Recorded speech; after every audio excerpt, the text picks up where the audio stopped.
మన ప్రభువైన యేసుక్రీస్తు నామములో మీ అందరికీ నా హృదయపూర్వకమైన వందనాలు. దేవుడి దినమంతా మీకు తోడై ఉండి మిమ్మల్ని ఆశీర్వదించి దీవించి కాపాడునుగాక. పరిశుద్ధ గ్రంథంలో నుండి 39వ కీర్తన 12వ చరణాన్ని నేను చదువుతా ఉన్నాను. మీ పరిశుద్ధ గ్రంథమైన బైబిల్ తెరచి చూడండి. యెహోవా, నా ప్రార్థన ఆలకింపుము, నా మొరకు చెవియొగ్గుము, నా కన్నీళ్లు చూచి మౌనంగా నుండకుము.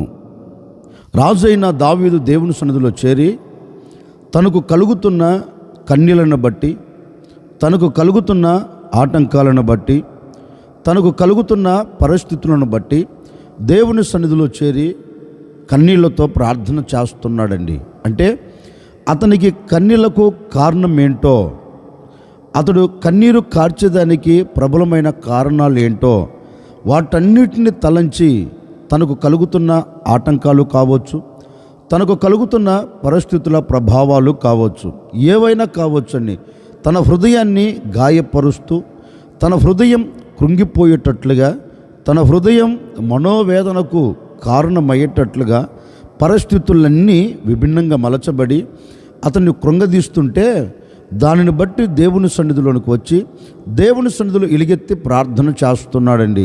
అయ్యా, ఈ శ్రమలను నేను తట్టుకోలేకపోతున్నాను. నాకు కలుగుతున్న అవంతరాలు ఇలా ఉన్నాయి, నాకు కలుగుతున్న ఆటంకాలు ఇలా ఉన్నాయి. వీటన్నిటి మీద నేను జయము పొందలేక నేను నలపబడుతున్నాను. నా కన్నీరు కారిపోతుందయ్యా. నేను వీటిని సహించలేకపోతున్నాను, భరించలేకపోతున్నాను. గనుక నా కన్నీళ్లను చూచి నువ్వు మౌనంగా ఉండవద్దు. నీవు నా యొద్దకు దిగివచ్చి నా కన్నీళ్ల మధ్యలో నుండి నన్ను విడిపించు అని దావీదు దేవుని సన్నిధిలోనికి వెళ్ళి దేవుని సన్నిధిలో తనకు కలుగుతున్న వేదనను బట్టి, తనకు కలుగుతున్న బాధను బట్టి కన్నీరు కార్చుచు దేవుని పాదాలు పట్టుకొని మొరపెడుతున్నాడు. అయ్యా, నీవు కన్నీరును చూచి మౌనంగా ఉండే దేవుడవు కాదు కదా, నీవు కన్నీరును చూచి నిలిచిపోయే దేవుడవు కాదు కదా.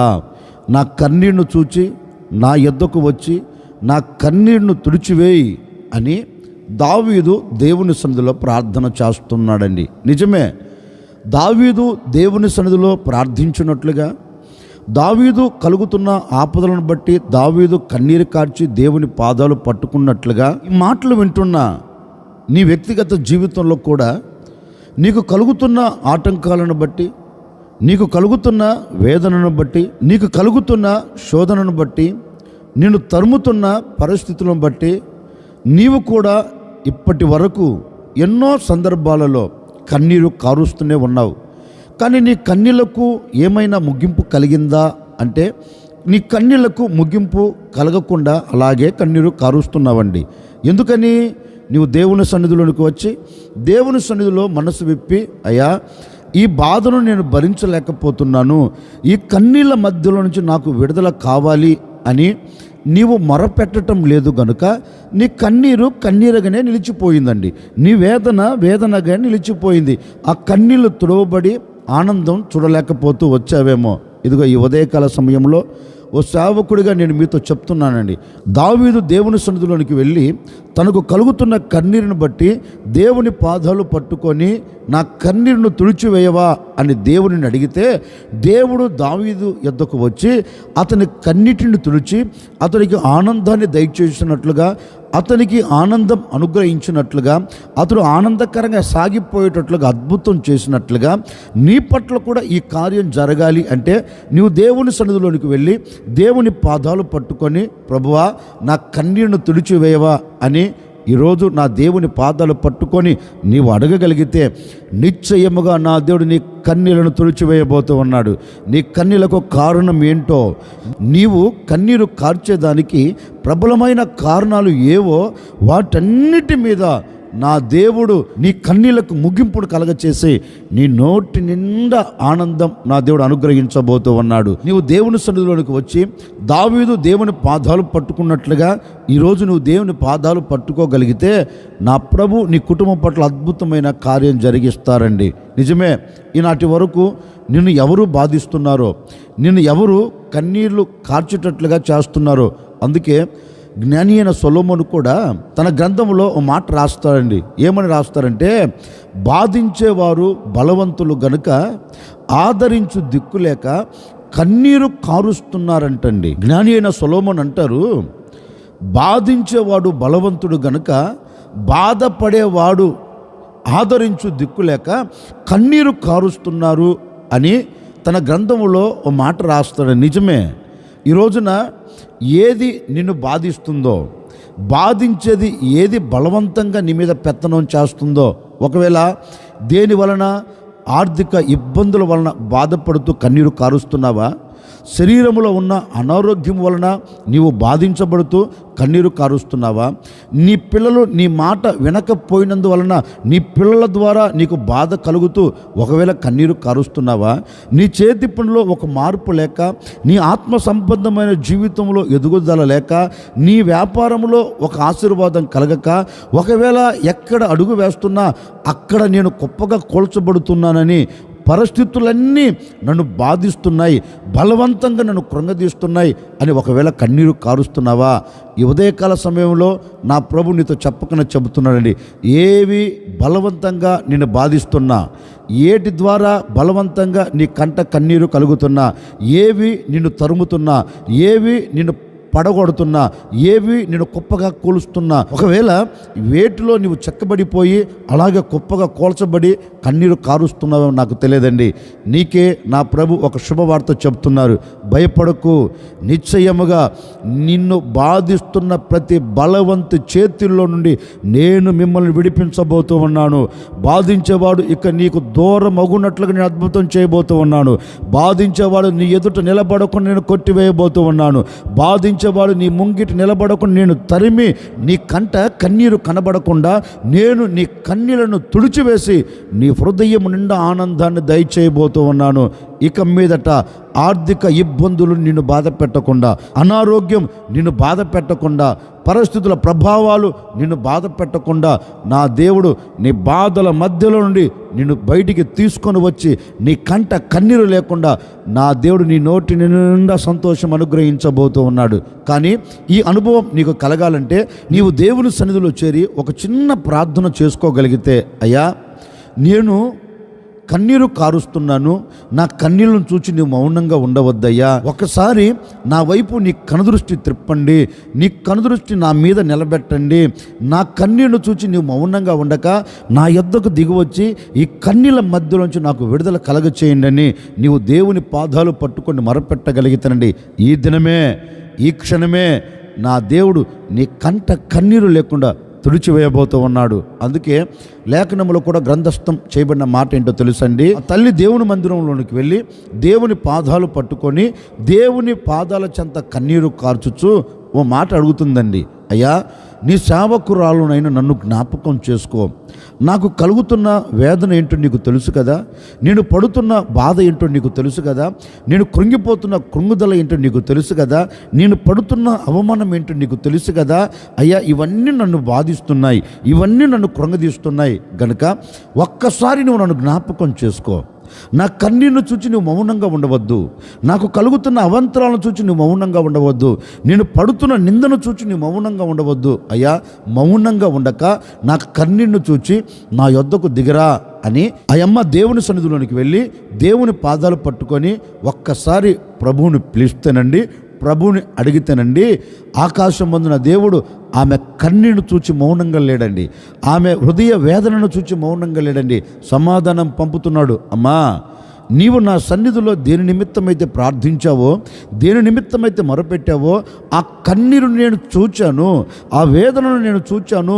ఇక నీ కంట కన్నీరు కనపడకుండా నీ కన్నీళ్ళంతటి నేను తుడిచివేయబోతూ ఉన్నాను, నీ కన్నీళ్ళన్నిటికీ నేను ముగింపును కలగ చేయబోతూ ఉన్నాను, నీ హృదయం నిండా సంతోషాన్ని నిలబెట్టబోతున్నాను. నీవు నా సన్నిధిలోనికి వచ్చి కన్నీరు కార్చి ప్రార్థించావు గనుక నేను నీ కన్నీళ్లను చూచి మౌనంగా ఉండకుండా నేను నీ యొద్దకు వచ్చి నీ కన్నీరు తుడిచివేస్తున్నాను అని ఆ అమ్మ మనవిని విని ఆ తల్లి కన్నీటిని తుడిచి ఆమెకు సంతోషం ఇచ్చి పంపించాడు. లేఖనంలో రాయబడిన మాట ఏంటంటే, నాట నుండి ఆమె దుఃఖముఖము మాని తన ఇంటికి తాను సంతోషకరంగా తిరిగి వెళ్ళినట్లుగా లేఖనంలో గ్రంథస్థం చేయబడిందండి. ఈ ఉదయకాల సమయంలో సేవకుడిగా నేను కూడా మీతో చెప్పాలి అనుకున్న మాట ఏంటంటే, ఏ విషయంలో నీవు కన్నీరు కారుస్తున్నావో ఆ తల్లికి కలిగిన వేదనను బట్టి కన్నీరు కార్చి దేవుణ్ణి అడిగినట్లుగా ఈ ఉదయకాల సమయంలో నీ పరిస్థితులను బట్టి ప్రభువును నీవు ఏ విషయంలో అడిగినా, ఏ విషయంలో నీవు గోజారినా, ఏ విషయంలో నీవు మొరపెట్టినా నీకు కలుగుతున్న ఆపద ఏంటో తెలుసు కదా, నీకు కలుగుతున్న ఆటంకాలు ఏంటో తెలుసు కదా, నీవు కృంగిపోయిన కృంగుదల ఏంటో నీకు తెలుసు కదా, నీకు కలుగుతున్న అవమానాలు ఏంటో నీకు తెలుసు కదా, నిన్ను చుట్టుముట్టిన పరిస్థితులు ఏంటో నీకు తెలుసు కదా. వాటన్నిటిని బట్టి ఒకవేళ నీవు కన్నీరు కారుస్తున్నావేమో, ఈ ఉదయకాల సమయంలో ప్రభువుని అడుగు. నిశ్చయముగా ఈ దినమున నా దేవుడు నీ నోటి నిండా నవ్వును కలగ చేయబోతూ ఉన్నాడు. ఈనాటి నుండి, ఈ క్షణము నుండి నీ కంట కన్నీరు లేకుండా దేవుడు తుడిచివేయబోతూ ఉన్నాడు.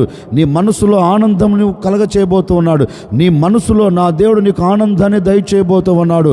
ఆనందముతో నీవు సాగి వెళ్ళబోతూ ఉన్నావు. నిశ్చయముగా ఈ దినము నుండి, ఈ క్షణము నుండి నీ కంట కన్నీరు లేకుండా నా దేవుడు నీ నోటి నిండా నవ్వును కలగ చేయబోతూ ఉన్నాడు. నీ మనస్సు నిండా ఆనందాన్ని నింపబోతూ ఉన్నాడు. ఈ దినము నుండి ఆనందంతో నువ్వు సాగి వెళ్ళుదువుగాక. ఈ దినము నుండి సంతోషంతో నువ్వు సాగి వెళ్ళుదువుగాక. మీ దుఃఖ దినాలన్నిటినీ నా దేవుడు తుడిచివేసి దుఃఖము నిట్టూర్పులు ఎగిరిపోయి నీ కుటుంబంలో నీ తల మీద నిత్య ఆనందమును నా దేవుడు నిలబెట్టునుగాక. ఒకవేళ ఈ క్షణం వరకు, ఈ మాటలు వింటున్న ఈ క్షణం వరకు ఏ కన్నీరు కార్చావో ఇప్పుడే నా ప్రభు వాటన్నిటికీ ముగింపును కలగ చేయబోతూ ఉన్నాడు. ఆయన హస్తమును చాపబోతూ ఉన్నాడు, నీ కన్నీళ్లను తుడిచివేయబోతూ ఉన్నాడు. హస్తమును చాపబోతూ ఉన్నాడు, నీ బ్రతుకుల్లో అద్భుతాన్ని కలగ చేయబోతూ ఉన్నాడు. హస్తమును చాపబోతూ ఉన్నాడు, నీ పట్ల నవనూతనమైన కార్యము జరిగించి నీ బ్రతుకు దినములన్నిట నీవు ఆనందాన్ని చూచేటట్లుగా నీ కన్నీరును నా దేవుడు తుడిచివేసి నీ మనసునకు ప్రశాంతతను కలగచేసి సమాజంలో నీవు విలువగా బ్రతికేటట్లుగా నా దేవుడు అద్భుతమైన కార్యమును జరిగించి మీ కుటుంబాలన్నిటినీ ఘనపరచునుగాక. అందుకే దావీదు దేవుని సన్నిధిలో చేరి ప్రార్థన చేస్తున్నాడు. అయ్యా, నాకు కలిగిన ఈ పరిస్థితిని బట్టి నీ పాదాలు పట్టుకొని మొరపెడుతున్నాను.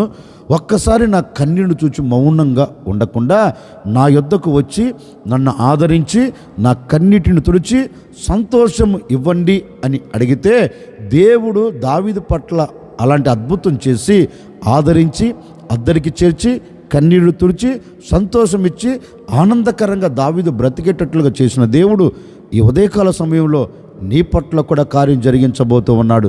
నీ వేదనను చూచి, నీ బాధను చూచి, నీ కన్నీరును చూచి, నీ కలతలు చూచి, నీ కష్టమును చూచి, నీ పరిస్థితులను చూచి నా ప్రభు మౌనంగా ఉండక నీ యొద్దకు దిగివచ్చి మీ కన్నీళ్ళంతటిని తుడిచివేసి మీ కుటుంబాలన్నిటిని నా దేవుడు ఆదరించబోతూ ఉన్నాడు. మీ కుటుంబాలన్నీ ఆనందంతో సాగిపోయేటట్లుగా అద్భుతం చేయబోతూ ఉన్నాడు. నీ కుటుంబం పట్ల నా దేవుడు నిలిచి ఓ నవనూతనమైన కార్యము జరిగించి నీ బ్రతుకులో సంతోషాన్ని నిలబెట్టును గాక. తలలు వంచడం వచ్చిన ప్రార్థన. ఆశ్చర్యకరుడా, మీకు స్తోత్రాలు చెల్లిస్తూ ఉన్నాం. మీరంతైనా సర్వశక్తి కలిగిన దేవుడవు. నిజమే, మా కన్నీరు చూచి మౌనంగా ఉండక మా యొద్దకు దిగివచ్చి మమ్మల్ని ఆదరించి మా ప్రార్థనను విని మాకు సంతోషాన్ని కలగచేసి మాకు నిత్య ఆనందం అనుగ్రహించి సమాజంలో విలువగా నిలబెడతావని మాట ఇచ్చి ఉన్నావు. నిజమే నాయనా. ఎందరైతే ఈ ఉదయకాల సమయంలో ప్రార్థిస్తున్నారో వారి కన్నీరును చూచి మౌనంగా ఉండక వారి కన్నీరును తుడిచివేసి వారిని ఆదరించి ఆనందముతో నడిపించబోతున్నదికై మీకు స్తోత్రం. ఈ దినమంతా బిడ్డలు ఎక్కడికి వెళుతున్న ఆనందం కలుగునట్లుగా, ఈ దినమంతా ఎక్కడ అడుగు పెడుతున్న బిడ్డలు సంతోషాన్ని చూచున్నట్లుగా ప్రతి వారి కన్నీటి బాష్ప బిందును మీరు తుడిచివేసినందుకై మీకు స్తోత్రాలు చెల్లిస్తూ ఈ దినమంతా మీరు తోడై నడిపించమని యేసు నామములు అడిగి వేడుకొనుచున్నాము తండ్రి, ఆమెన్.